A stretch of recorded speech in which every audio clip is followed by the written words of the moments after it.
My Lords, I rise to speak to my amendments 232A and 262A, which stand in my name, and I have also signed, of course, the Noble Lord Hampton's 232 and 263, and he's given an excellent explanation for those, so I will just say I agree with them. Now, both of my amendments provide a defence for victims of child criminal exploitation and cuckooing who are coerced into committing offences. Both amendments have a simple purpose: to ensure that victims of exploitation are not treated as criminals for acts they were compelled to commit. These amendments are supported by academics and charities such as the Children's Society. Now, the bill, as it comes before this House, creates two new offences: child criminal exploitation and cuckooing in Clause 56. These are important steps. They recognise forms of exploitation that frontline workers, police officers and charities have been grappling with for years. But, my Lords, the bill currently only does half the job. It recognises the exploitation, but not the victim. Unlike the long-established offences of modern slavery and human trafficking, these new offences do not come with a bespoke defence for victims who commit unlawful acts as a direct result of their exploitation.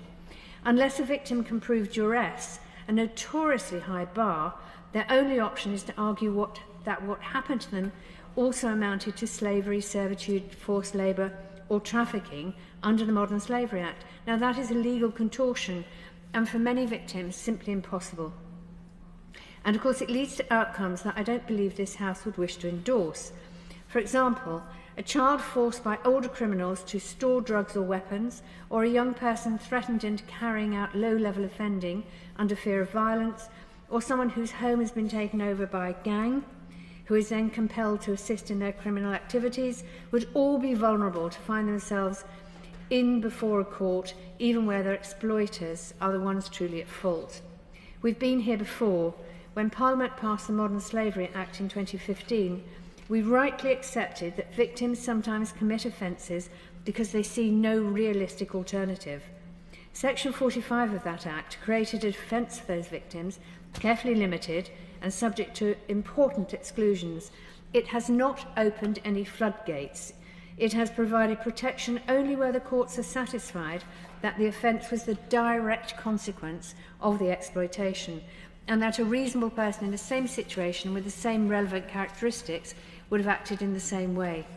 So these amendments have the aim to apply the same principle to the new offences that we're creating today. The amendment on child criminal exploitation mirrors the structure of Section 45.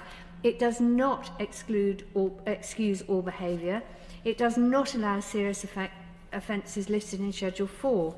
It would apply only where the prosecution cannot disprove that the child acted because they were compelled to do so, that the compulsion arose directly from their exploitation, and that a reasonable child of the same age, sex and vulnerabilities would have seen no realistic alternative.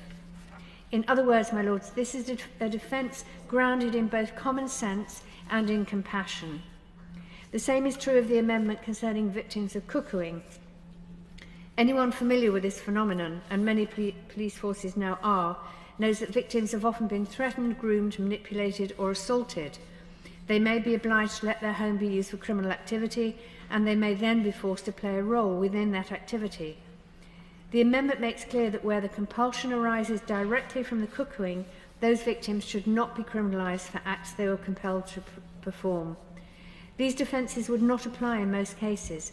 They would apply only when the court is satisfied that the offending was the direct result of the exploiter's conduct, not incidental. So they offer a fair and proportionate safeguard, and they prevent the injustice and indeed the absurdity of Parliament recognising exploitation on the one hand while punishing its victims on the other. When vulnerable children or exploited adults are used as a tool by criminal networks, the criminal justice system should not compound their suffering by treating them as willing participants. These amendments complete the logic of the bill. They ensure that the law protects those who need protection most. And I do hope that the Noble Lord the Minister will look at these amendments and see the validity of what I've explained.